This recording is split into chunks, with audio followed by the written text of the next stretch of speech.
the Liberating Arts seeks to articulate the enduring relevance of a liberal arts education during a time of pandemic and protest. Through our online platform, we will host a series of conversations with writers, academics, institutional leaders, and public intellectuals about the nature of the liberal arts, their formational purpose, and their moral significance in a time of great cultural disruption. We hope to inspire viewers and listeners to learn more about the liberating effects of these arts on their own lives. To find out more, please visit www.deliberatingarts.org or find us on Twitter, Facebook, Spotify, or YouTube. All right, I'm Noah Toly, one of the participants in the Liberating Arts, and I'm here with three of our other participants, Jeff Bilbro, Jessica Wilson, and David Henreckson. And we're here to talk about some of the things we've learned already in the midst of our project this fall from the conversations that we've been having. So we've published more than 10. We've published 16 or 17, I think, videos so far. What themes do you see emerging from these conversations? What are some important points, some important tensions that may need further exploration? Maybe I'll chime in here. I think I've been impressed by the range of concerns and topics. I mean, we've had conversations about publications, with John Baskin from The Point, or provosts. Obviously, they're going to have different set of concerns, or people talking about dying and how the liberal arts train us to die well. So there's been, I think, a nice breadth.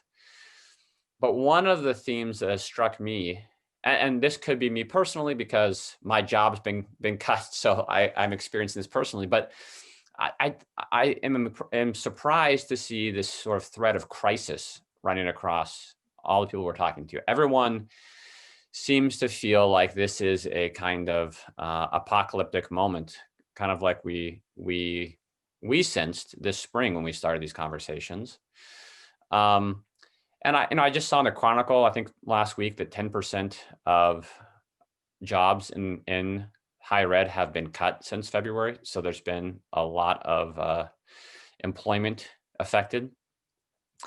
And I guess what encourages me is that these sort of economic and cultural shifts that are taking place pretty fast right now and in a kind of disorienting manner, what encourages me is that they might force us to do things better, to change in, to kind of reevaluate the status quo and think, well, we've been doing this okay for 10 years, but maybe that's actually not how it should be done. So I guess I'm encouraged by the way that people seem to be seeing this moment as a chance or an opportunity to kind of rethink what we're doing and how we're doing it, and maybe in uncomfortable ways. But I guess that gives me some hope.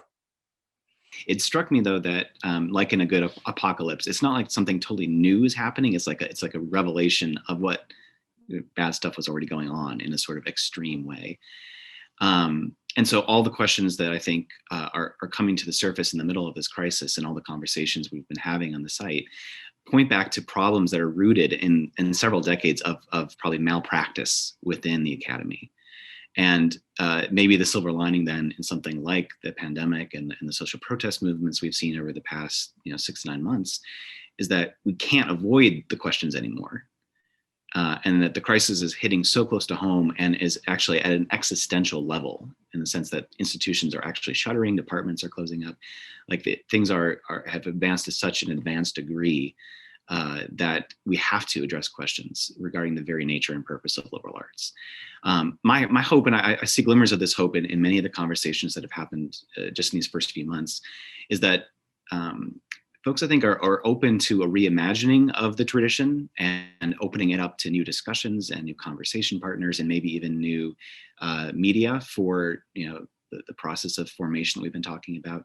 But there is a sort of commitment to kind of the core values, I think, of liberal arts education and the pursuit of truth, beauty, and goodness. The question is just, how do we lose sight of those in the first place, and what does the current crisis reveal about why we lost sight?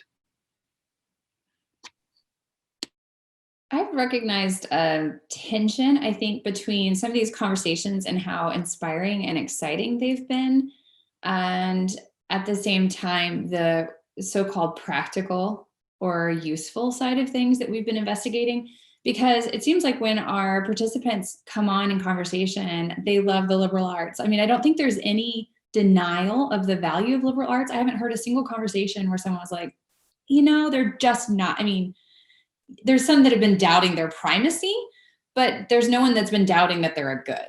And so I've been uplifted by the fact that people recognize the liberal arts help us live well, they help us die well, they help us think better, they help us love what is beautiful and good and true. And there's been a lot of those kind of conversations.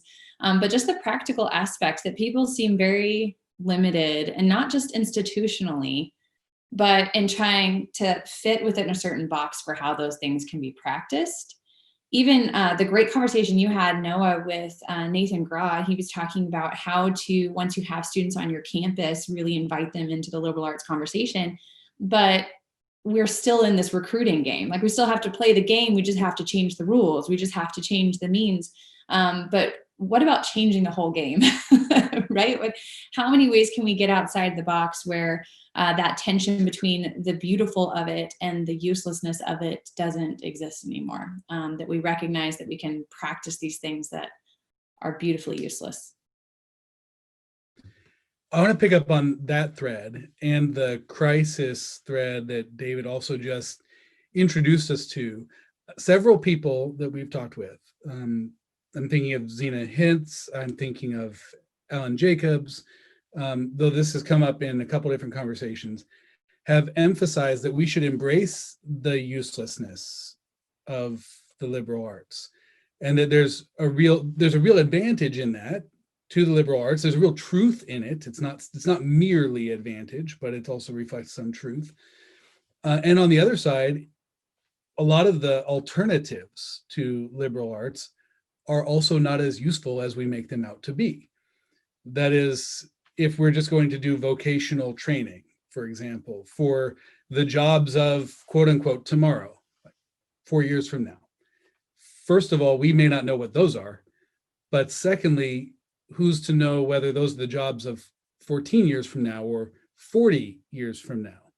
And so in a sense, we've been urged to embrace liberal arts uselessness and to consider that other things might be useless in that way too. I wonder what you think of that argument. And is embracing the liberal arts as perhaps even irrelevant, in fact, one of the strategies that we need to move forward in the conversation? Or is it a losing proposition to just name all these things as irrelevant and useless and then try to figure out which useless thing we really want to do?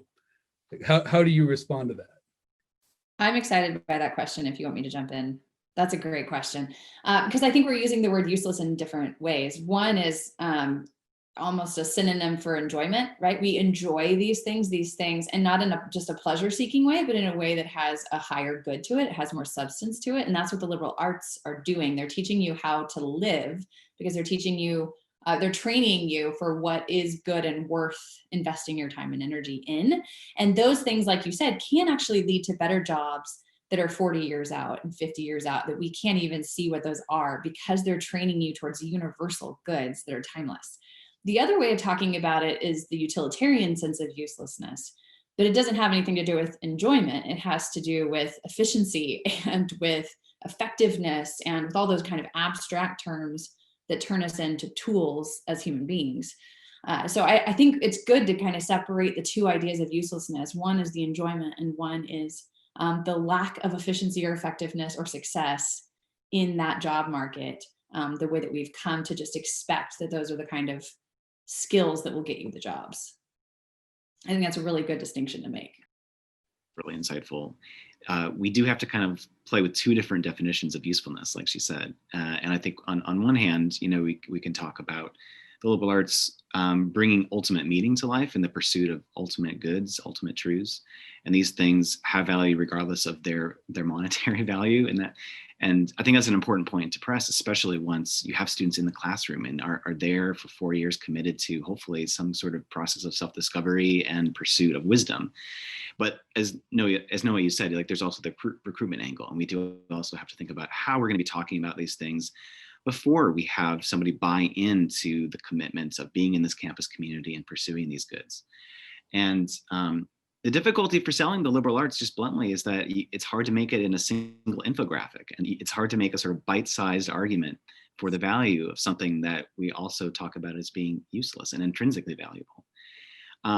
That said, the one infographic that I have seen, I've used in the past, I think is at least a conversation starter, is an infographic that shows a sort of 5-year trajectory of students graduating with certain majors and what industry or field they end up in at the end of a 5 to 7 year period.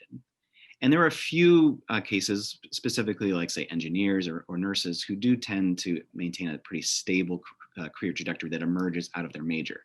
But in the vast majority of cases, in the vast majority of majors, you see this sort of windy path that goes all over the place.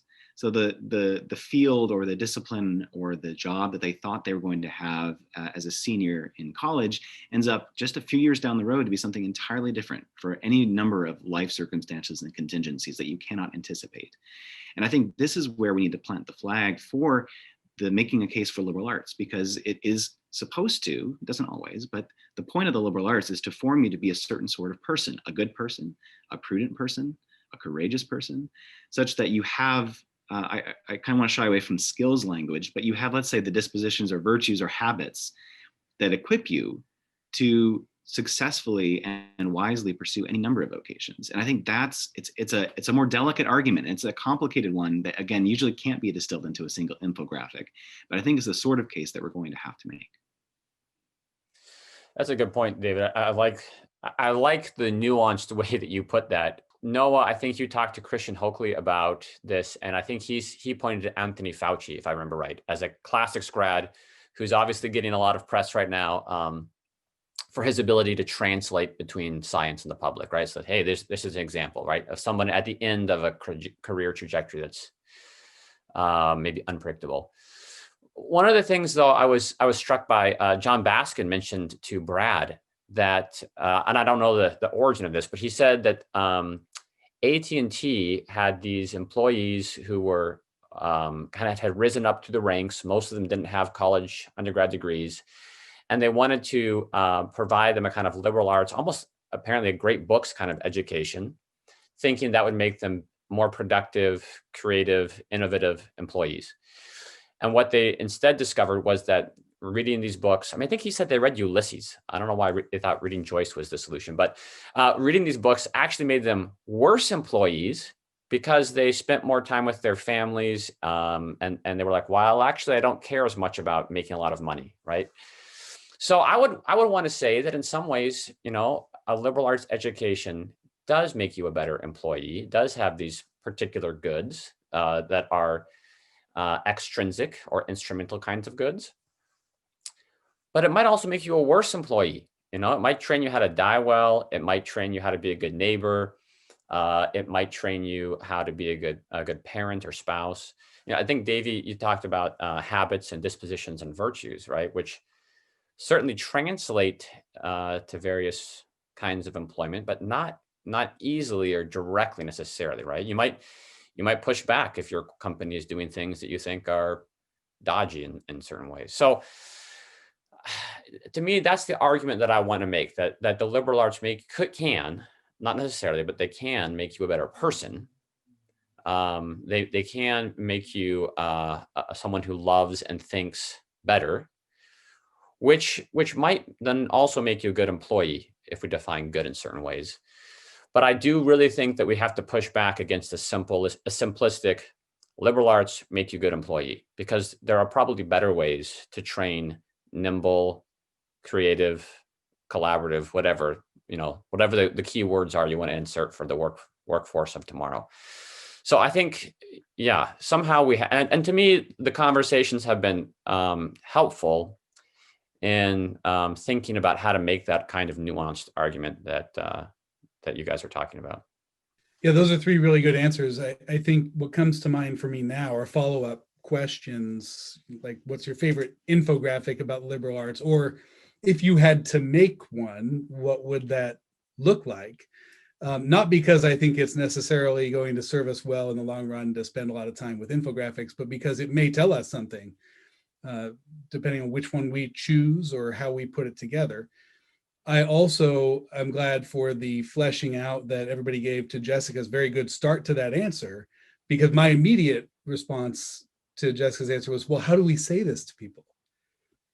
It was, do we get a chance ever to actually communicate to prospective students, prospective parents, that there are multiple kinds of ends, there are multiple kinds of uses, that it's not just a race to the bottom of the uselessness category to say that the liberal arts are sort of useless in a certain way. We're referring to a different kind of uselessness. I want to move on to another question, though, that has to do with a healthy stance toward our received tradition of the liberal arts. We've had several conversations with people who have been engaged in some sort of reclamation project or some sort of critique of liberal arts or things that are close to the liberal arts tradition or of education itself, the academy as we know it. So for example, Jennifer Hurt models one kind of redemptive reclamation work with her discussion on the German Bildung tradition, or Alan Jacobs' defense of reading old books is a defense of reading old books in spite of our sometime, queasiness about them and our reservations about them, that some of which are actually grounded in good observations about what we ought to value and what wasn't valued by the authors or in those times.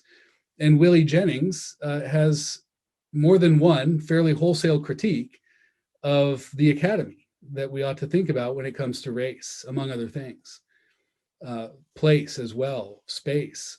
So what parts, how do we deal with this? What parts of the broad and contested liberal arts tradition seem worth holding on to, leaning into, retrieving, and what parts may we need to let go? Or how do we relate critically to something we want to embrace? But yeah, so specifically, I think in the Liberative channel, we've had a lot of intentional conversations about this. And it struck me, a couple of things struck me. One was that I think despite our best efforts, sometimes we still tend to think of the liberal arts as a discrete set of content or subject matters, as opposed to a means for formation. And it struck me, this is important when we talk about the ways in which the received tradition needs to be opened up or challenged and contested in certain ways, and specifically say the canon that we have always just assumed to be the canon. So this would be, of course, one of the main critiques offered by Willie Jennings, among others, is that the canon isn't very diverse in some corners of at least sort of Anglo-American liberal arts tradition, right? And so what would it mean to, if we want to reclaim, restore, or reconfigure the liberal arts tradition as a means for formation, while changing what it is that is forming us in terms of what ideas and authors we're engaging with. And this struck me actually just this term, because I've been teaching in the Honors College at Valparaiso, and which is a really storied history of really excellent professors and students coming through and reading great books together and arguing about all sorts of amazing topics. If you take a close look at the syllabus, though, it's not what you would say is like the usual suspects for liberal arts, because we're reading everybody from Confucius to James Baldwin to Virginia Woolf, figures who I suspect wouldn't have fit, even for anachronistic reasons, into say an Oxbridge syllabus of the 1930s, right? Just the sorts of questions that these authors are raising are not utterly novel, but are certainly different and bringing a set of challenges and contestations to the tradition that I think are really, really good. I think Angela actually has brought up some of these points in some of her engagements in the project and some of her writings as well.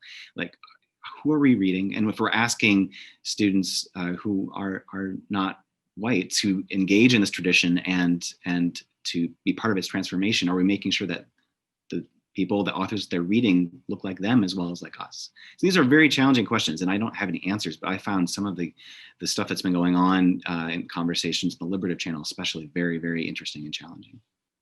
Yeah, I would just concur that I really enjoyed that conversation that Angel had about thinking about the great books tradition more as like great questions and then thinking about which voices need to speak into that. So if you're going to read Locke on property, maybe you should read Equiano too, right? I mean, that was a great conversation, I thought.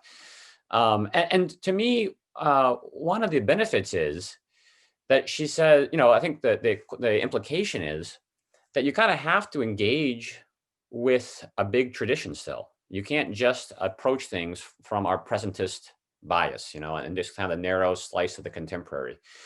That we recognize that the questions that we're wrestling with about pandemics, about social unrest, about politics, are actually very old human questions. I think several of us I know pushed our students to reread or read, maybe for the first time for them, Lewis's Learning in Wartime this spring, where he opens up, on the eve of World War II hitting England, and he says, this is actually no absolutely new situation. We're always learning on the brink of war. We're always learning in this moment of crisis. And so I think it's really important that one of the things a liberal arts education does is form students to recognize that the questions that they face are these old human questions, and that they need that broader perspective to answer them well for their own time. So maybe we need to expose them to different voices, or to sort of get at these questions in different ways than they've always been gotten at. But the fundamental question, how do you die?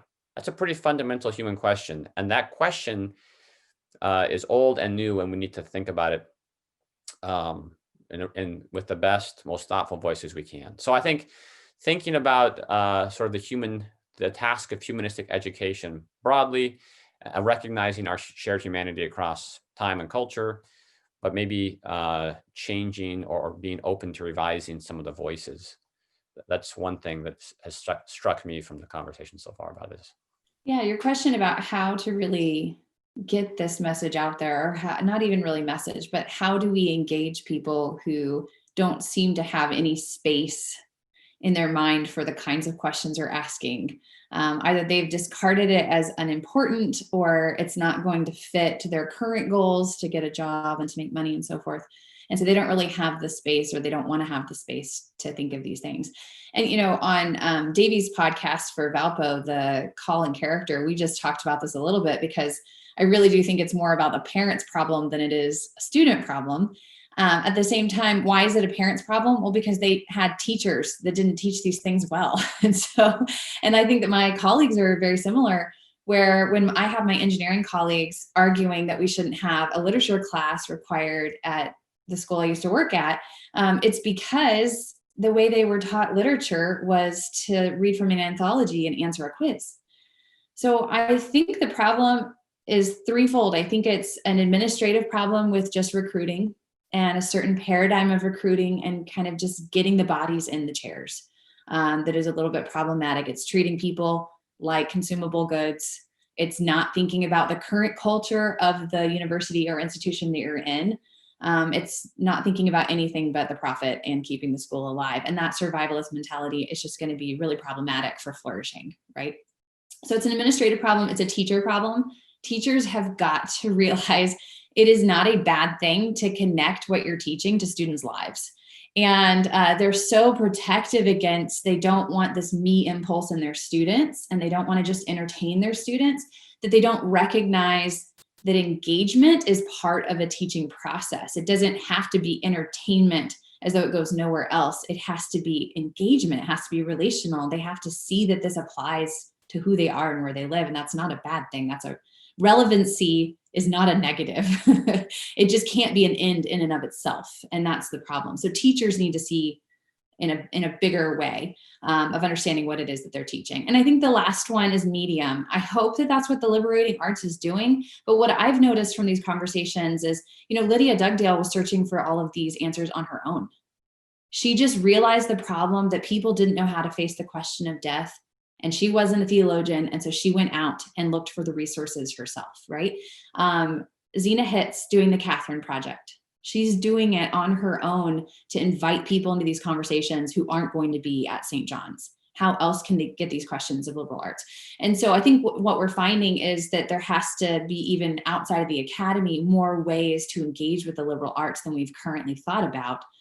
Podcasting, videos, Zoom sessions. There's lots of different mediums that we probably need to be in that sphere and out teaching the nonsense that's out there and available, because we're offering something that's just more substantive. So I want to follow up on that outside the academy point. One of my favorite questions early on in this conversation to ask a couple of the folks that we interviewed is, where else can we make a home for liberal arts learning? We think right now in the United States that liberal arts happens at residential liberal arts colleges. And there's good reason for that. And that's a very unique way in which we've cultivated the liberal arts for a couple hundred years now. But the liberal arts tradition is far older than that. In fact, it predates the university tradition. And so we have to acknowledge that historically, there have been other homes for it. Culturally, there are other ways in which this is inflected. There have been other homes for it. What are some other homes that we see? Another way to ask this question that we've asked, as it has to do with, say, theological versus academic, but another way to ask this question is, do you need a liberal arts college education to be liberated? Or do we find that in other areas, and should we find it in other institutions? Yeah, one of the ones that interests me the most, that's been most exciting for me, is to think about how sort of print magazines or online communities, if I can use that word, can form. I mean, you mentioned, Hitz's project. There's these really interesting sort of grassroots organizations where people get together, talk about texts, or a publication runs comment. We'll do an issue around a question or a theme and invite really thoughtful essays that draw on a variety of sources to address a pressing question of the day. So I think those are exciting possibilities and have a lot of merit. But to me, the other flip side of this is, how do you make these conversations, how do you give people the leisure required to do this, right? So the university has a whole economy around it that gives professors the leisure to spend long time with these questions and texts, gives students 4 years of leisure in a particular sense. And it's expensive, right? Leisure is expensive.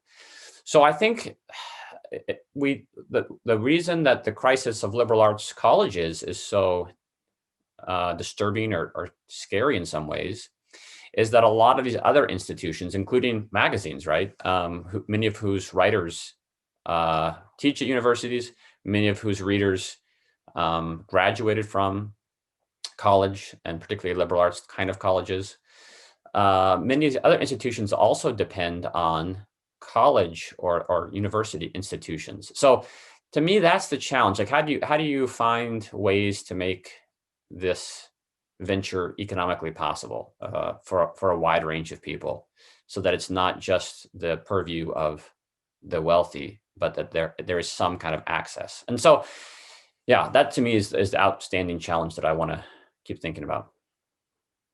Yeah, I think I agree with you, Jeff. I'm very interested in finding a way to explore sort of the grassroots liberal arts movement, and the way that there's sort of grassroots democratic organization.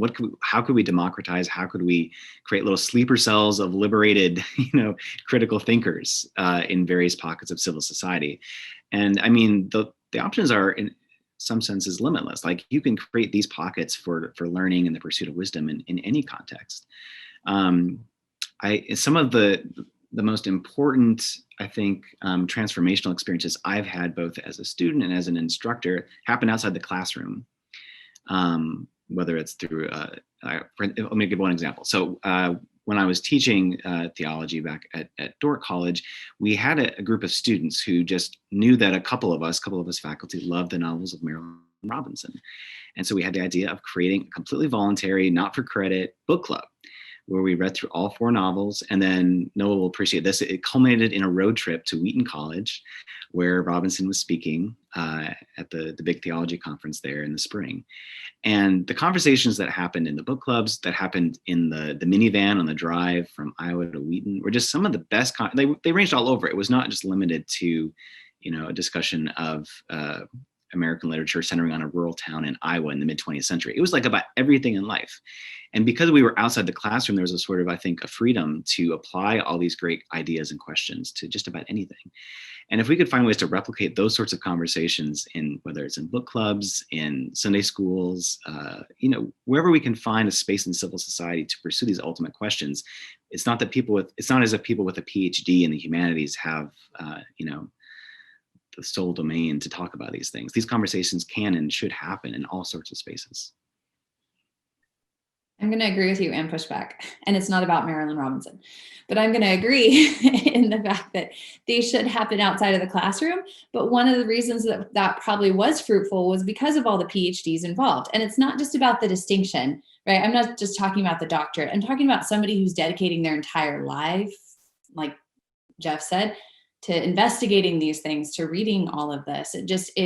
There is something about the expert. It doesn't need to be just the specialist in American literature that can read American literature, but someone who dedicates their lives to reading and thinking about these questions all the time brings a different perspective that is just much thicker than the person who's engaging with the text for the very first time. And I think we need that kind of thick-souled models. I mean, that's what Alan Jacobs was talking about, right? This thick soul idea. Those models need to be engaging. So how can we make sure that you have that kind of thick soul models with these newcomers to the tradition so that you don't lose out? The other part was Jeff was mentioning how the university is that time for leisure. It's also a time in which you're in kind of a Aristotelian body politic where you're practicing the things you're talking about. And that doesn't happen outside of the college campus as well. Right? It's a lot harder to find a body politic that is engaged in studiousness for a certain amount of time, and then they're trying to chase wisdom together and practice these things together, and that's harder to find. So I want liberal arts to thrive. One of the ways, because I've seen it fall and kind of decline, one of the ways that I've been hoping to bring it back is the classical education movement, to go and have the kind of education that Frederick Douglass did all on his own, that Dorothy Sayers had, growing up at Oxford, that you go back to kindergarten through 12th grade, and maybe we'll prepare the kind of students that we want in our classroom. My only concern is that I'm preparing them for nowhere. That's my only concern, is that by the time these kindergartners in 12 years, where are they going to go? Because it's the current problem that I have with my brightest honor students. I don't know where to send them to graduate school, where they can still really invest in the liberal arts and have the kind of education that I felt like I had in my PhD. So I think there's some hope, and there are ways outside of the classroom, but I'm also really nervous about the future. And I think that's one of the reasons we're starting this project, is that we can kind of increase the hope and not downplay the nervousness, but maybe overcome it or assuage it somewhat. Sure. Yeah, this has been a really rich conversation in that way, even identifying some of the tensions or challenges that we need to foreground, but also identifying some of the beginnings and sources of hope. So what a friend of mine likes to call green shoots that we can see coming up. And I'd like to close with a question for each of you that points us forward to our next steps in this project, or to the next 6 months, let's say, of conversations and interviews. And that is, what's one question that you think is going to be important for us to ask in these next 6 months? Something about the present and future of liberal arts. It's on your mind, and you want to make sure we ask our participants. Or what's one thing is on the horizon, something we've already scheduled, some conversation you've already recorded that isn't posted yet, that is going to be important to our ongoing work and something that our listeners should pay attention to? I'll jump in with questions that I have upcoming, or some interviews that are upcoming that I think are worth looking into. So the question for me is, how do you get people who are not interested in these questions to pay attention to these questions? And so I think Karen Swallow Pryor is going to be interviewing Sven Bergertz, who wrote the Gutenberg elegies, talking about how to engage a technological society in the practices of reading again. And I think that's looking at audience in a way that we really need to consider. Is our audience is already closed off to us, so how do we open it up and how do we invite them into this conversation?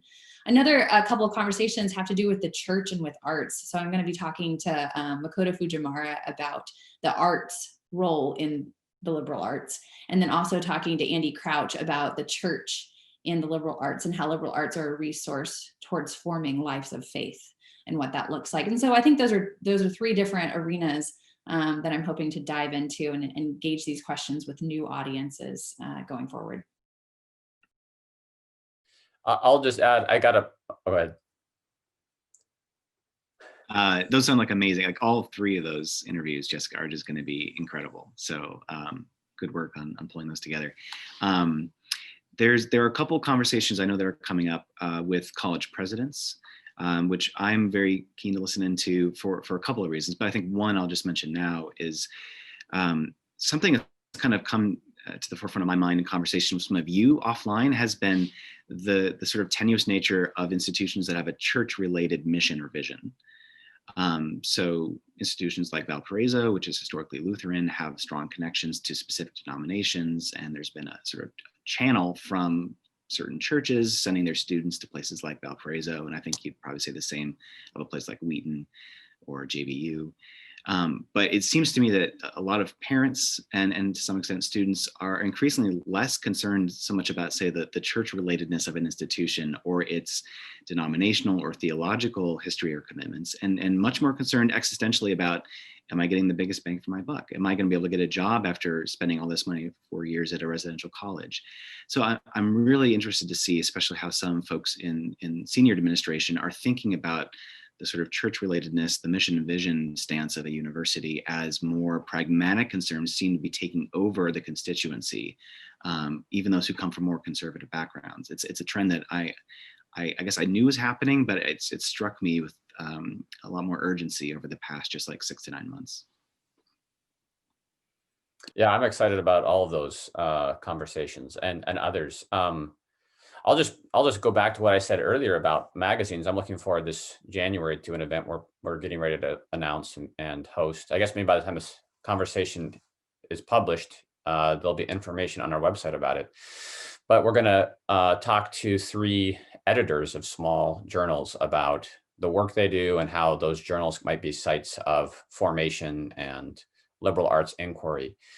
So I'm excited about that and thinking about sort of other, this gets back to your previous question though, but other avenues of ongoing kind of lifelong learning outside of just the 4-year liberal arts college.